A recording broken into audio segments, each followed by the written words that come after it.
Part two. Now, like I was saying, rise and fly high, stay true like the 9's. The moon that you see every 30 days that cycles is a reflection coming from the interaction between our sun and the earth, and them being spherical shaped objects and rotate in a certain direction. It's creating, and since it's such in a more denser environment, which we calling space, it's creating an energy. And as this energy keeps getting closer to each other, it creates like it's like a mirroring effect. It creates like a mirror effect where the temperament that we feel from them interacting starts bouncing back in between. It's like the same thing if you was to take a motherfucking magnifying glass and stick it in front of the sun. You see that you'll get a light coming through. But what's happening? You got two mirrors facing each other. That's why that happens like that. It's just that they have now. If you was just to hold a mirror like that and then point the mirror back at the sun, that's what the Earth was doing. But the magnifying glass allows you to see how it gets intensified as it passes through the glass. This is the same thing that's happening here. We are the glass before it enters the earth. That's why we're feeling all that heat, because we're literally in the center of the interaction between the earth and the sun. Remember, you're on the surface on the earth. You're not inside earth. We stay on the surface. So we are the reflection or the image or the light. It's because you see we're right under it. We're right in the surface. That's why you have a blue sky. It's because it's a bubble effect that's being created by the planet as us being a water cycle. Stars are water, Dolo the Pied right on that, bro. And he ain't even tell you nothing crazy, bro. Just go look up reflection and go look up what a water cycle is. And it's going to show you literally water taking place on the planet, and then the water ions taking place from there goes into the sky, and then it circulates and creates clouds, and as it creates clouds, it comes back down. Stars are water. The moon is a reflection. Go look what a reflection is.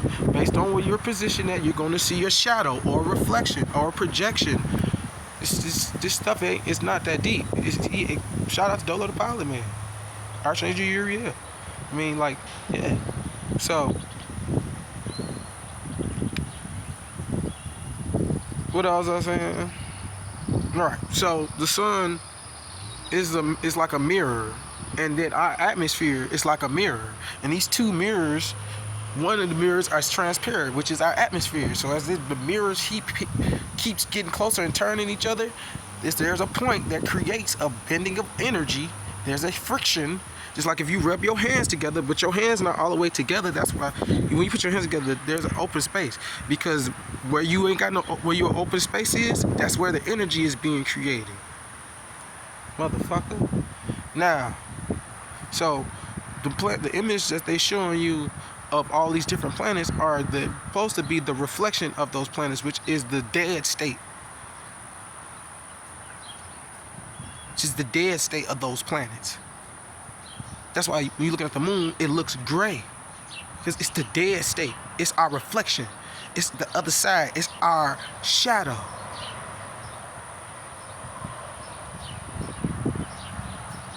The sun don't have no shadow. Because it's a shadow itself. It's a mirror. It creates shadows. What we do, we create shadows. So we're mirrors. That's why everything on the planet has a shadow but the sun.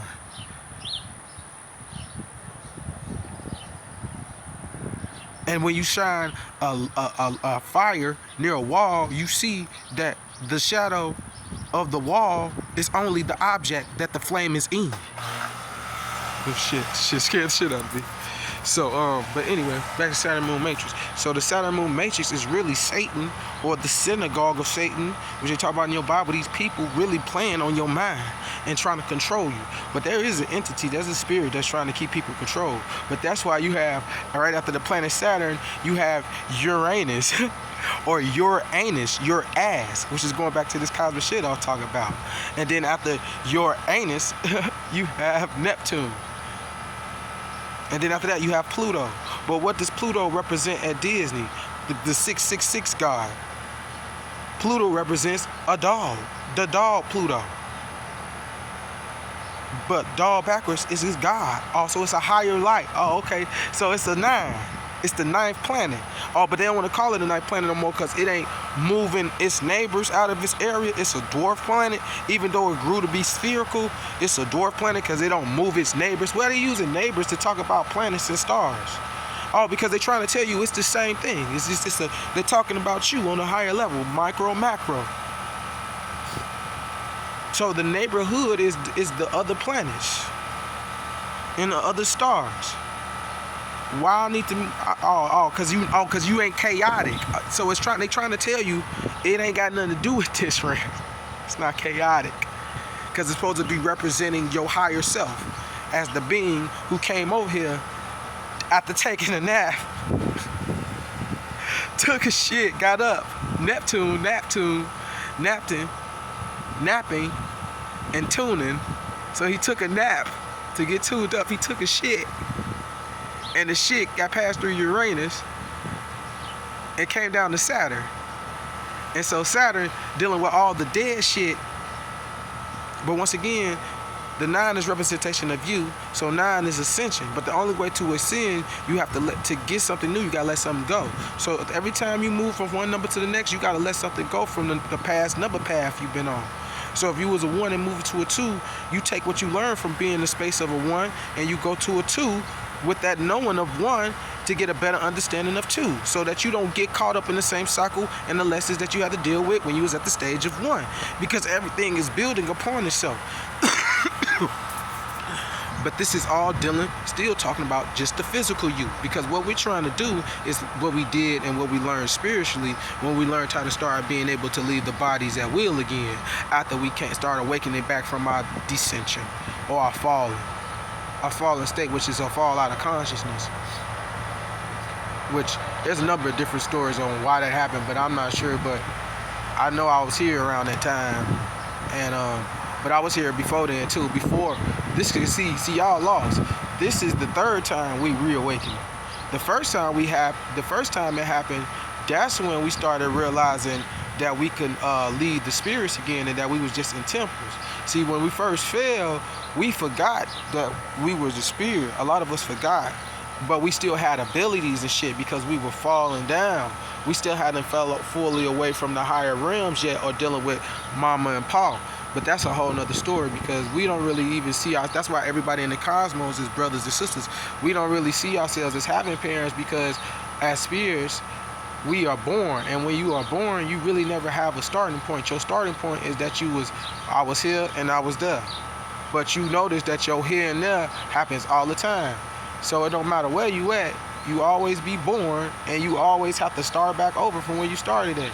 So we started realizing, man, we need to find a way to how to keep in tune so we can know what's going on, because we still came back into frequency high enough to just remember things. So we'll go through certain cycles, right? And we started coming up with memory. Memory was a technique used with the spirit, with our space. Every time we were going to hibernation, we would try to harness a different part of ourselves. So this is why I was originally tell you about they wasn't worshiping the outer temples and stuff. Originally, when ancestors came, they was teaching about the inner temple, which was the body. He was teaching about the inner temple because we was trying to make sure niggas you wouldn't get caught up, because we kind of got lost. Because this is just this is a flesh, this is an organ. This big ass thing you is an organ. That's why your skin is an organ. You're in a big ass organ that's created by your mind, which is your thoughts and your feelings. But your thoughts and feelings is derived from an awareness or a happening that happened. And that happening that happened is talking about the interaction of you instantly coming into awareness, which once you realize you are the 0, you instantly move to the 2nd dimension, because you have to go to the 2nd dimension to even realize your position. Because when you as the 1, you only see you only aware of you only aware of what you're aware of. And so as you're only aware of what you're aware of, you might see other awarenesses out there, but you don't pay them too much mind, because you're in tune with your mind, your awareness. And as that happens, you start to notice certain things about yourself. You might start noticing you glowing and all types of different shit. It's crazy, but I'm telling you how You get derived as a spirit. But even then, nigga, like, it's still the same way as if I was born right now. Like, I know I was somewhere, but I don't know where I was at. Like, I have recurrences of flying around as a baby. Well, not a baby, as a spirit when I was when this vessel was very young and coming back to it. You know what I'm saying? And I was being a spirit, nigga. That's how I felt like, nigga. I wasn't even thinking about, like, oh, am I going to heaven? No, none of that was in my mind, nigga. I just got here. I wasn't thinking about all that. All these things I learned in relation to trying to figure out how to communicate with the other beings and spirits and bodies on this planet, which was kind of a problem because this planet had already had its own linguistics, its own teachings, its own history, its own culture, and the culture that it's in is very limiting. So because it's very limiting, it's kind of became a mind that has become stagnant. See, this is why the whole idea of mindsets come in when you're dealing with the universe, and that everything is mental. Because one of the easiest things that you can let go is a mentality, a way of thinking, a mindset. And so that is a very innate ability of the spirit, because the spirit is not just its mind. It's not just its thoughts. It's not just its feelings. These things are deriving out of the space of the spirit as it experiences existence. You see what I'm saying? So with that in mind, you have to get back in tune with that to realize that you were actually inside of something. And that thing that you are inside, you had a relation to, but it was not you, in the sense that if it was to go, you were to go. If it was to go at the end of what they calling your time, it's not really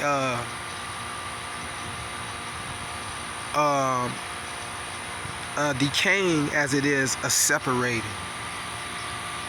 And so as the spirit separates from the body, or that relationship has been broken between, oh damn, and as the spirit has been, you know what I'm saying, separating from the body, the byproduct is that the body begins to try to petrify. And not that it decays, it actually likes to try to become like what you see these stones and things like that. But the reason it doesn't do that properly and decay, it petrifies badly, which is why you see some mummies, they still have their hair and stuff like that, because that society knew about properly preparing the body to go into petrification or mummification. And it wasn't to bring you back, no, it was just to allow the body to properly break down, and it would just disintegrate. See what I'm saying? Mummification wasn't necessarily for you just to keep the body around. That's what Kemet in Egypt was doing, but that's not necessarily what they were doing that. That's why I said it's not mummification, it's petrification. You're supposed to petrify. If you wasn't to do that, you would petrify, like how you see those monks when they activate their rainbow body and they go away, they turn small and petrify. That's what you're supposed to do. You're supposed to become like small. You're supposed to become the artifact. You're supposed to become, their body becomes the artifact. This is why they looking for shit like these crystal skulls and stuff. This shit is real. But this all about the cosmic shit, yo. And so Saturn is the synagogue.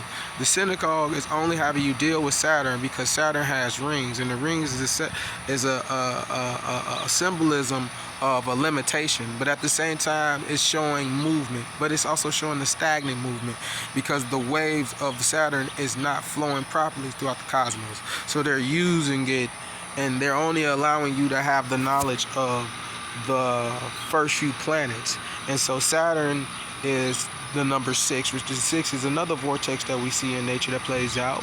But the number 6 is the opposite, is dealing with descension. Now, neither one of these things are negative or positive. Actually, you're supposed to use both.